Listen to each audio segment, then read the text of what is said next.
The content of this podcast has not been evaluated by Health Canada or the FDA.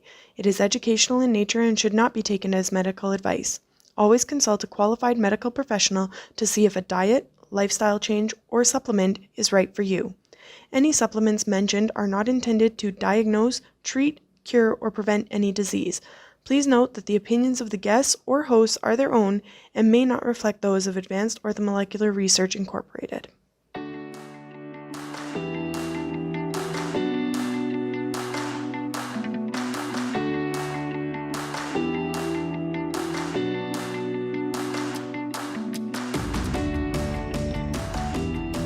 Welcome to Supplementing Health, a podcast presented by Advanced Orthomolecular Research.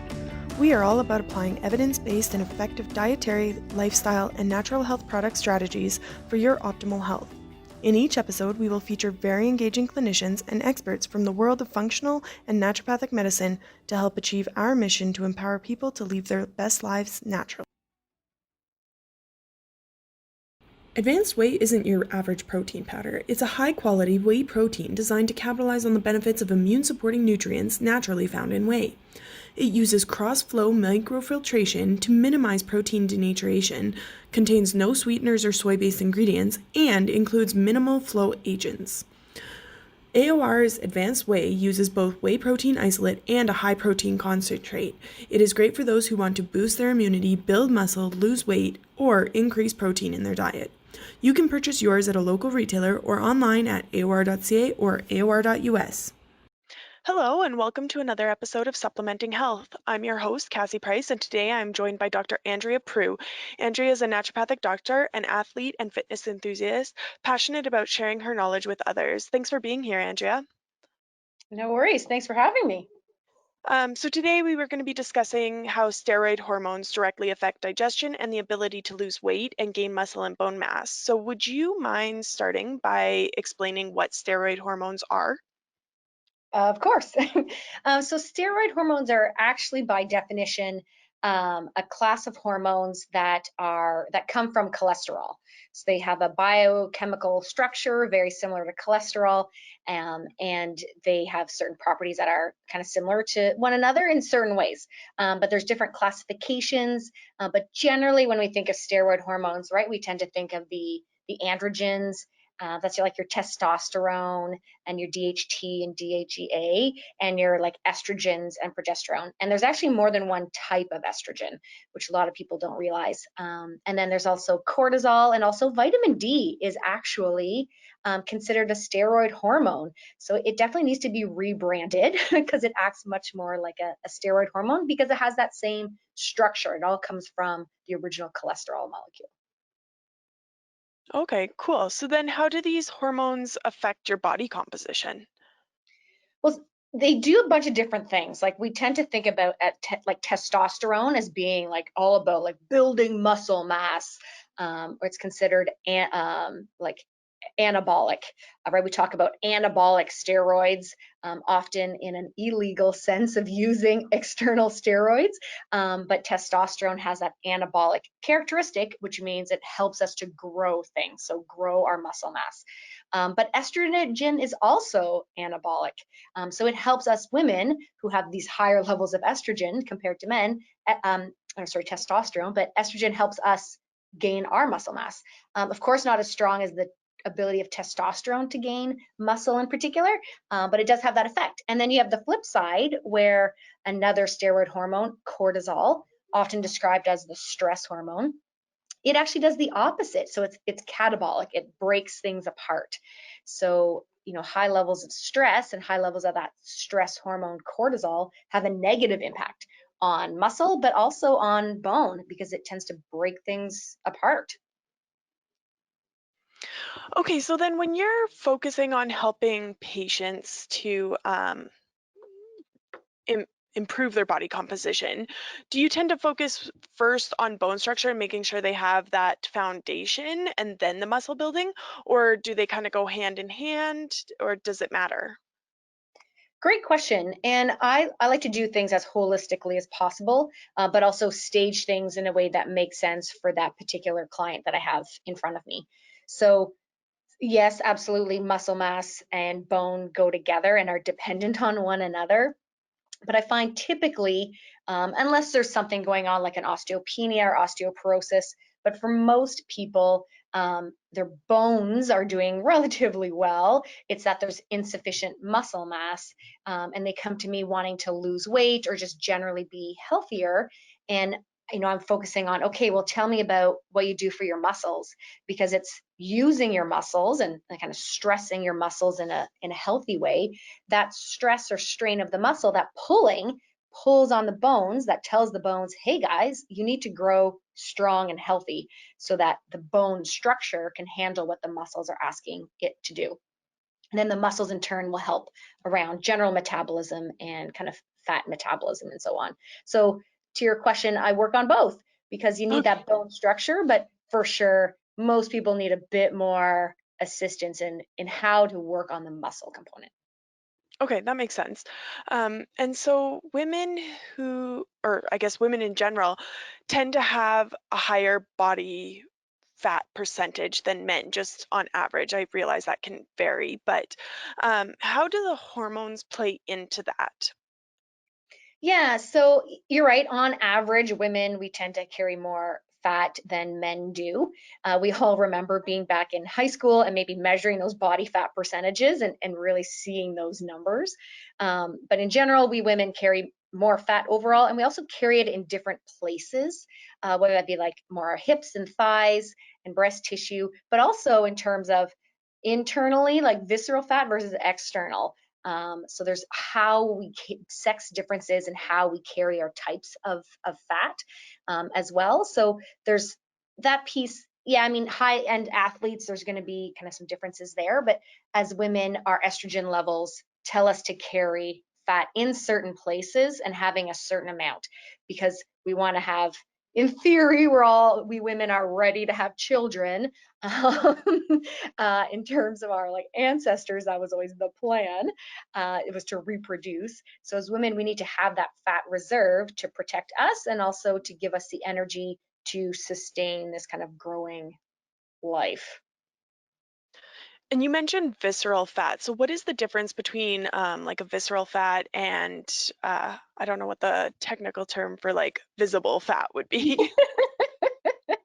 Well, visceral fat is this stuff that wraps, it's in our viscera. So it kind of wraps around all of our organs. So all of these organs, our lungs, our heart, our pancreas, are all sitting inside our body, our core, and they need to be cushioned. So there's some fat in there that helps to cushion those little organs so they don't bump up against each other every time you jump up and down. And so that visceral fat wraps in between. You need a certain amount of that visceral fat to keep those organs protected, but too much has been linked to a variety of health concerns and chronic health issues. And men generally tend to have more of that visceral internal fat, which is why a man, you might be able to still see like muscle, like a six pack, like abdomen definition, even though their fat composition might be a bit higher. Whereas we women, we don't carry it so much on the inside, we carry it more on the outside. So I make jokes that men, might have a beer belly, but you still see those abs, even though their tummy is really extended because the fat's on the behind the muscle. Whereas women, we put it kind of out in front. So women might have some of the rolls that are a little bit lovingly easier to grab because it's around, particularly around like the central like abdomen kind of area, right? Our love handles and muffin tops sort of thing. All the things that we tend to criticize ourselves about, right? Unfortunately, yes, but a Yeah. certain amount of that is necessary, as in the fat, not the criticism. Yeah. So do you know if that difference is because we have more organs inside with our ovaries and reproductive system being internal as opposed to men's that are external? That's a good question. I've never actually thought of it that way. I mean, that could be very much true. I think it's more about where we carry our fat externally, probably to keep us warm. Because before we had clothes and homes, heating to live in, we needed to stay warm for ourselves and maintain this like longer term energy source.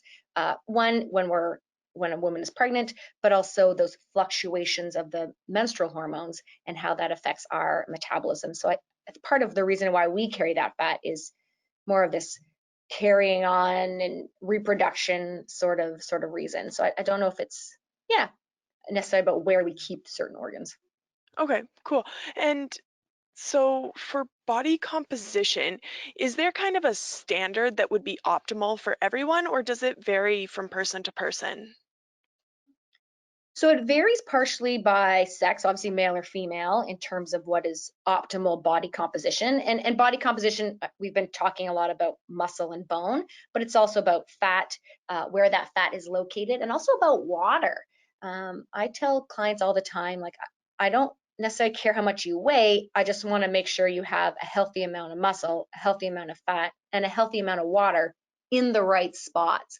And there are ways of measuring those kind of stats, whether it be with like a bioimpedance analysis, to check out those water levels, or calipers, or there's different methods to get numbers and measure these things. So in terms of what's optimal for someone, it depends, again, partially genetically male or female, but also your age. Our body composition does change as we age, partially due to hormones and partially due to the natural aging process. So that optimal, there's no optimal necessarily, because it depends on age, gender, and also your body type. Right? We make jokes about, oh, I just have big bones. Well, some people do have bigger bones or a bigger skeleton. And you can see that in pro athletes, right? Just how wide someone's shoulders or hips are. So the optimal percentage depends on a lot of different factors. And you had mentioned that obviously those factors play into your predisposition for certain conditions. What are some of the top conditions that are affected by poor body composition? So central adiposity, that's what the official name for that kind of middle tummy love handle sort of accumulation of fat. And that's been seen, you tend to accumulate more fat in that tummy tire area, particularly when we have higher cortisol or higher stress hormones. And that central kind of fat has been linked with increased risk of like type 2 diabetes, heart disease, like cardiovascular issues, general over like systemic inflammation, and also with dementia. So it's also like a long term, not just a physical heart health, but also our brain and overall, yeah, mental health. Oh, interesting. So researchers have found that aromatase expression in adipose tissue, or like you're saying, the fat, can result in increased estrogen levels, which I always kind of understood as a negative because it can lead to estrogen dominance. But if the estrogen is anabolic, is that not a positive thing? Good question. And it's sort of because there are three different types of estrogens. There's actually more than three, but there's a few different types of estrogen, and they have different affinities for different cellular receptors. So they'll trigger different signaling to occur. So you want to have, safe protective levels, safe protective amounts of the right types of estrogens, but also the appropriate levels. So yes, those aromatase inhibitors, right, in terms of fat tissue, can increase that estrogen, and like you said, lead to more of an estrogen dominance picture. And that's partially because there's just too much estrogen in terms of overall amount, but also in compared to progesterone levels. So it's that ratio as well that's going to play a role. So it's a bit of a tricky question, because it's not that estrogen is good or bad. It's you want to have the right amount of the right kind, and also have it balanced with progesterone. Okay, so then does diet play a role in getting that balance to, or keeping that balance that you is needed, and I guess the removal of the excess? Yeah, I mean, there's lots of different ways of helping those aromatase enzymes and inhibitors to metabolize things. Right? We talk a lot about the cruciferous family, or like the broccoli family of vegetables, and they're active in ingredients in there that help us to process extra estrogens. And there's a variety of supplements, right, that are derived from that family of that cruciferous family of vegetables, to have that direct impact on metabolizing kind of some of those stronger excess estrogen levels. And as an aside, that cruciferous family also acts as an antioxidant that helps our muscle mass. So it's kind of a dual bonus. Have to give some high fives to the broccoli family. And of course, green tea also helps to metabolize some of those estrogens. So it's looking at that balance, particularly around estrogen and pooping. I know we're not here to necessarily talk about body composition around poops, but making sure your bowels are working well allows you to eliminate the excess unnecessary estrogen too. Right, absolutely. So then you had mentioned that obviously that body composition changes with age, and so does the bone makeup and all of that. So does the way these steroid hormones affect muscle and bone mass change depending on the stage of life? Not even just necessarily age, but whether you're pre-puberty, post-puberty, premenopausal, postmenopausal, those sorts of stages that we go through. Yeah, totally. Like yeah, different stages of our life, we have different circulating amounts of hormones, whether it be steroid hormones or the other hormones that help us grow muscle and maintain muscle. Um, it's about thinking about like our body's constantly remodeling. So we're constantly, getting nutrients from food and trying to build new bones, build new muscle, right, build new tissues. But at the same time, we're also constantly breaking it apart to try to rebuild something that's even better or stronger or that's needed in this scenario. So at different stages in our life, like you said, like around puberty, it's all about growing. So the growth, the building is happening a lot faster than the tearing down, which is why we generally get taller. Among other things, other tissues grow. And then, throughout our adult life, then we're, generally hopefully in a healthy balance between building and breaking apart, because building can mean building strong muscles and bones, but it can also mean building more reserve fat and just carrying it around, all that extra fat that we built up. So it's not always a good thing to be building extra things. And then when we hit that kind of menopause or andropause, so andropause is like the male version of menopause, where our circulating estrogens and progesterone and testosterone start dropping. So throughout our adult life, we have a certain circulating hormone level that helps with bone density and muscle, and it does gradually go down as we get older. And then when we get closer to menopause or andropause, we see a significant shift in terms of those circulating levels. So is there supplementation or certain diet or nutrients that people should be including in their diet as they age to help counteract that excessive drop? Yeah, for sure. I mean, in general, you want to think about, always giving your body good foods and supplements for building whatever you're trying to build. Muscle, we'd be looking at a variety of protein, right? Bones, there's a lot of micronutrients, like your vitamin D, your vitamin K, and so on. So you always definitely want to be fueling with good quality components. And then as we age, it becomes more and more of a factor of looking at really supporting that muscle mass. So making sure we're getting good protein into us from a variety of sources, which probably means cutting back on the carbs. Particularly as women after menopause, it is a lot harder for us to process carbohydrates. And so we really want to make that shift as women, like before menopause or after menopause, like around that time, to really take a focused look at starting to reduce unnecessary carbs and increasing that protein. And men too, I don't want to forget about men. That's important too for them around andropause, but for us women, it's just a more dramatic shift. And then for women who are still menstruating, does the monthly cycle of hormones also affect body composition? It does to a certain degree. So like our first half of our cycle is kind of more of a lower hormone phase, the follicular phase. So overall our hormones are a bit lower. And then right before ovulation, which is in theory, we say day 14, but not necessarily, but day 14 in a 28-day cycle. Then we get a small spike, and then of estrogen, among other things, and then we see a gradual overall increase of both estrogen and progesterone in the second half of our cycle, the luteal phase, or like a high hormone phase.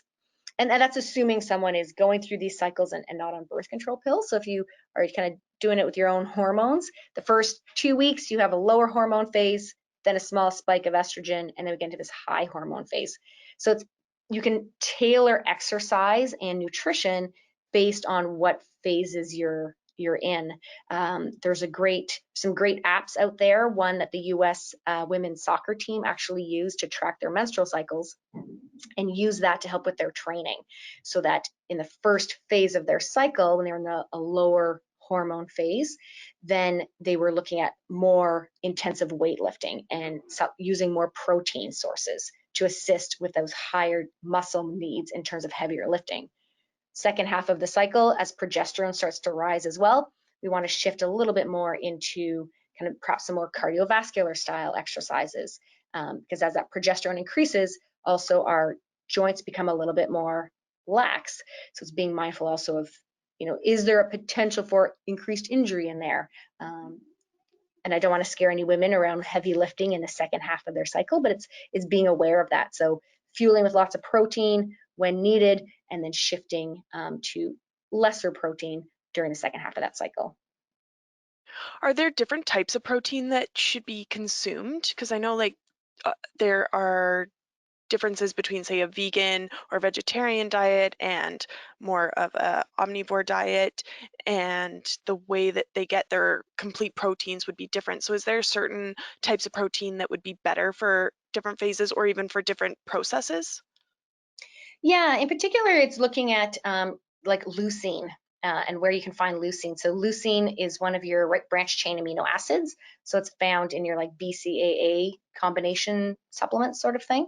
And as women in particular, we really want to focus on getting some of that leucine into us to help with that recovery from exercise. So where you find leucine, I mean, you can find it in a good quality like BCAA supplement, and you can still find it in animal meats, but also in eggs, in firm tofu, in navy beans, pumpkin seeds is another great source. So you can have some kind of omnivore sources, but also some vegetarian sources as well, in particular around that leucine, which we really want to focus on, especially in that second half of our cycle.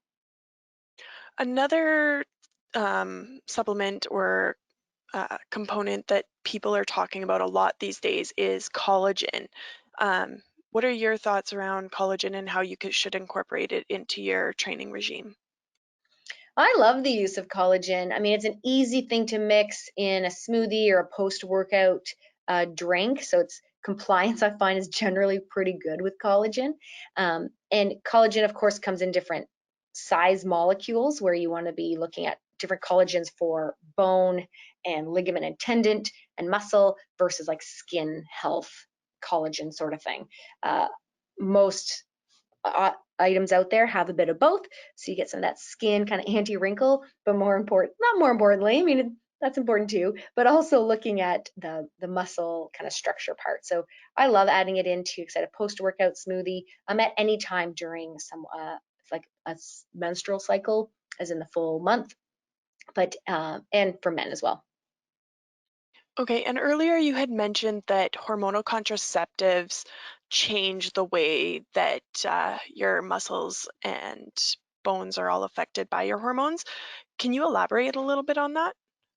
Yeah, so one thing I want to clarify is that like women often talk about having their period even when they're on a birth control pill or a hormonal contraceptive, but it's not a true period. It's more of a like withdrawal bleed. So when you're taking an external hormone or hormonal contraceptives, basically you're now taking this external exogenous hormone, whether that's a pill or a patch or a ring, which will then suppress your body's natural hormones, which is why it offers this like contraceptive, you know, quality. And so one, I always remind people it's not a period that you're truly having, it's a withdrawal bleed because you've stopped taking the pill or you've now moved to the placebo or the sugar pill. And to be honest, there aren't a ton of studies around female athletes and the use of hormonal contraceptives, which is a bit unfortunate given how many female athletes are taking hormonal contraceptives and just how many women are trying to be active and are taking like a birth control or contraceptive pill. Some studies so far, though, have shown that on the birth control pill, it could potentially slow muscle recovery after a workout. And one study recently even looked at younger women, so in their between 25 and 31 years old, I believe, and it showed that on birth control pill, these women gained less muscle mass compared to the women not on birth control pill. And if you one study even said up to like 40% less muscle mass, which is quite significant, both for the athlete and for the kind of everyday fit person. Yeah, 40% is huge. That's crazy. Mm-hmm. I can't believe it.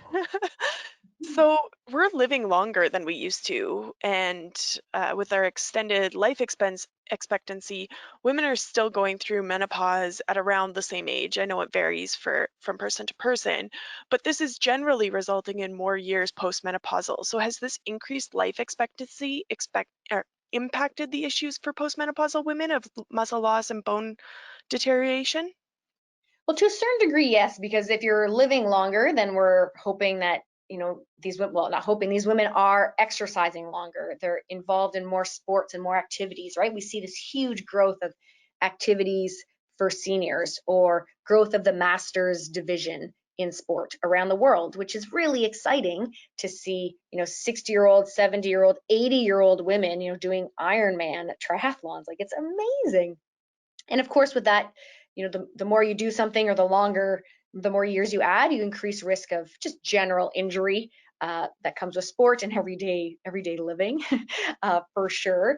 But it's also then it's just that, like, are we taking the opportunity before menopause to gain the muscle mass that we can while our estrogen levels are at a higher level, so that as you enter into menopause and life, the many years after menopause, you know, you want to go in there with a high muscle mass so that there is going to be a natural decrease, and some of that we just can't avoid. But if you start off high, then you have a long way to come down, which is awesome. Versus, if you're not getting in that muscle growth before menopause, then this sets people up for increased risk of fractures, whether it be from falling or just, we naturally start to lose our balance with age, men and women. So it just increases the risk of some of these kind of safety concerns. That makes sense. And so one of the myths, I guess, that's around women lifting is that they'll bulk up. And I think that's starting to go away, but can you speak to why women don't bulk up the way that a man does in the same, like, I guess, beefy kind of composition? Absolutely. So there's different types of exercise that enable us to build different types of muscle mass. So there's the type of exercise, so the type of stimulus, like what are you telling the muscle you want it to do? And then of course there's the hormones that are in the body that can then listen to that message and create change. There's also the genetics, in terms of your ability to make those hormones, but also to build that muscle mass. So women generally don't get as like big and bulky, partially because of that hormonal factor. Like, we just have less testosterone compared to men, for sure. But what's interesting is that women also, like on the flip side, we have a better ability to recruit more muscle fibers. So we can get in there and create those neuromuscular connections to recruit more fibers. So it's sort of like, instead of getting your army of 100 people where you only have 3 of them who are huge and strong and really intense, instead we women have 100 who are all strong, but maybe not as big and intense about it, but we've recruited more fibers to do the job. So that gives us our strength in a different sort of way, without necessarily the bulk that some women just don't want. Some women definitely do, but a lot don't. So do you have specific types of exercise then that you suggest for building bone over building muscle fiber? Yeah. I mean, building bone strength is all about kind of stressing the skeleton, which is also through like using the muscles to put that stress, and I mean that in a good way, a positive stress on the bones. Like even just doing like jumping 20 times twice a day has been shown to increase bone mineral density because of that stimulus, that impact of jumping up and down in your living room.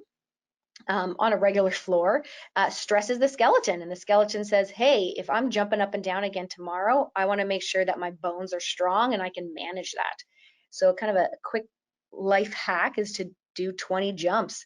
They don't have to be super high. You just jump up and down to get that bone density, that bone kind of positive bone stress.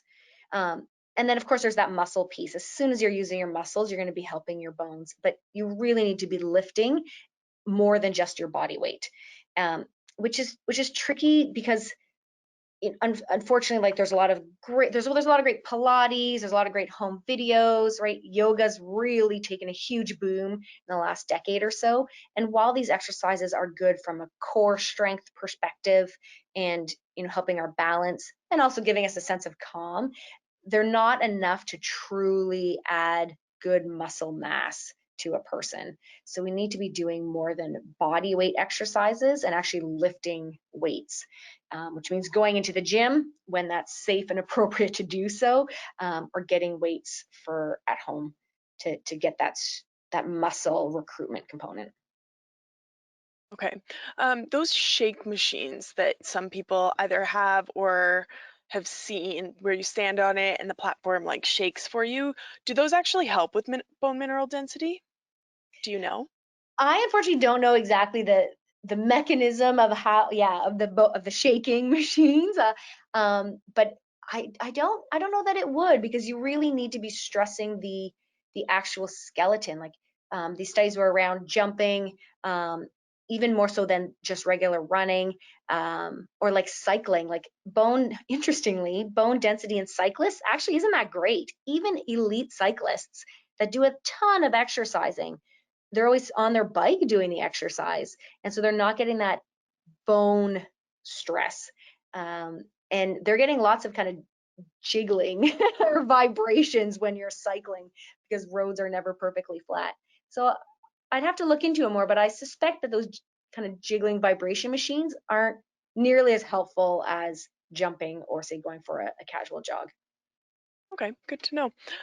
And what other lifestyle changes, like I know we mentioned working out and diet obviously play a role. Do other things like sleep or yeah, other lifestyle factors such as that are important to counteracting the negative effects of hormones or low muscle density?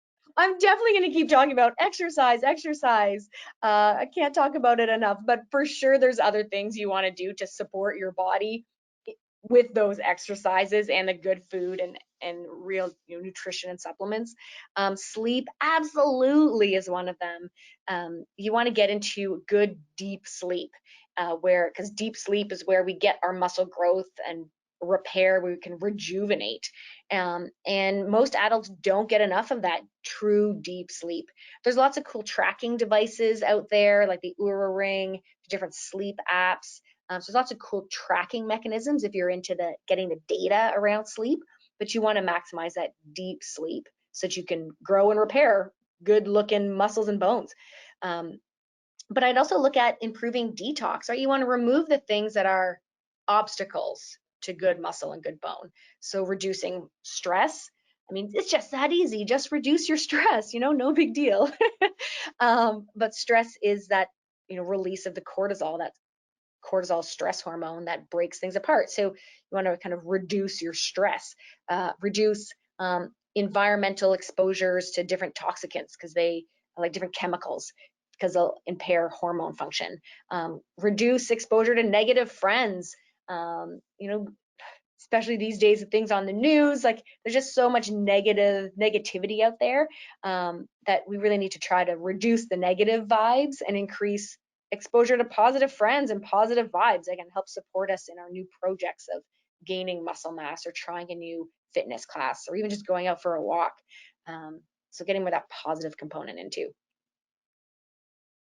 Okay, and how much deep sleep on average would be recommended? I know we hear that 8 hours a night of sleep in general, but if you're not getting the right percentage of that as deep sleep, it's probably not having the same positive effect. Is that correct?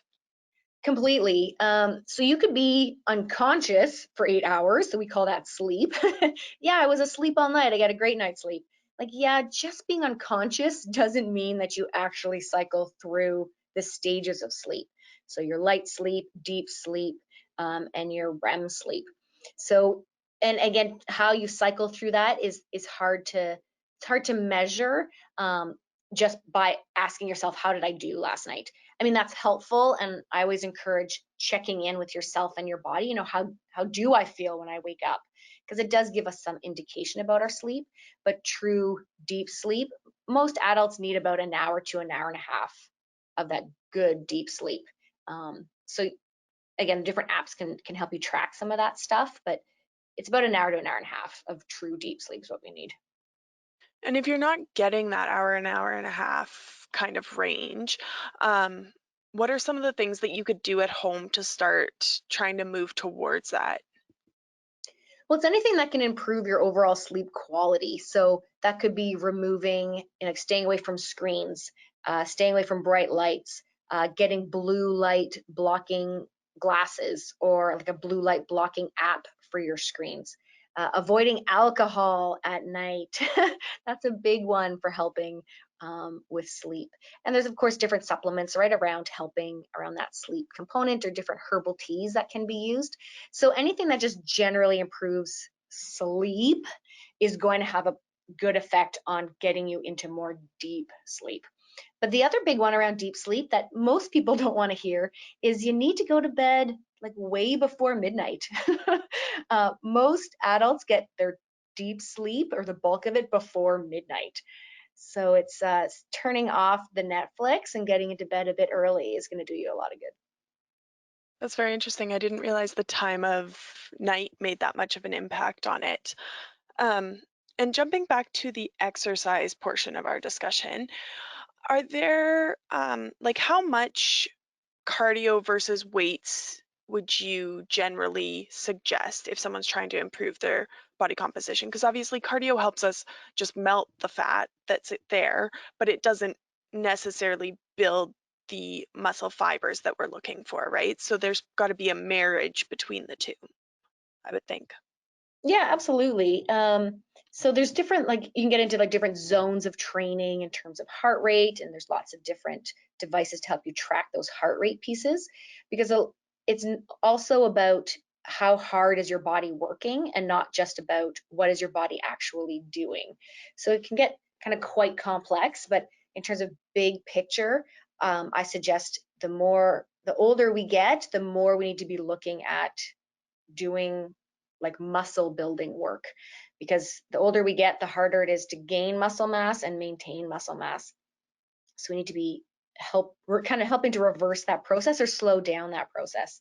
So it's easy to do cardio, and sometimes cardio is wonderful to just let our brains kind of zone out, right? Hop on the treadmill or go for a run or walk around the block. But I always caution like being mindful of not doing too much of that cardio or slipping into that easy cardio component.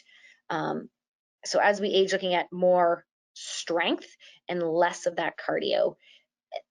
Partially that depends on your what likes and dislikes, but focusing more on that muscle aspect. It's hard for me to give an exact percentage, but I mean, in an ideal world, I would love for people to be lifting weights, twice a week, and then adding in cardio, some like long, slow, casual cardio, as well as some high intensity cardio stuff, which could be like a high intensity interval training or doing like hill runs or biking, cycling along a hill, or changing your treadmill or Peloton settings to have these different intensities of effort there because you need to be stimulating the different muscle fibers as well. Okay, that's awesome. That makes total sense. So we've actually reached the end of our time for today, but I really appreciate you joining me. And I was wondering if our listeners wanted to get a hold of you, how could they go about doing that? Yeah, so they can find me all sorts of places on the internet. My website is AndreaPrueND.com, and you can also find me on Instagram as well as Facebook at Andrea Prue ND. So there's lots of ways to find me as well. Awesome. Well, thank you so much, Andrea, for joining us. This has been a fantastic conversation.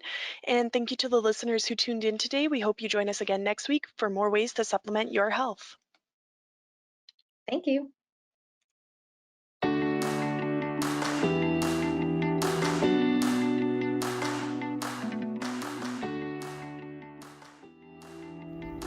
Thank you for listening to Supplementing Health. For more information about our guests, past shows, and future topics, please visit aor.ca/podcast or aor.us/podcast. Do you have a topic you want us to cover? We invite you to engage with us on social media to request a future topic or email us at marketing@aor.ca. We hope you tune in again next week to learn more about supplementing your health.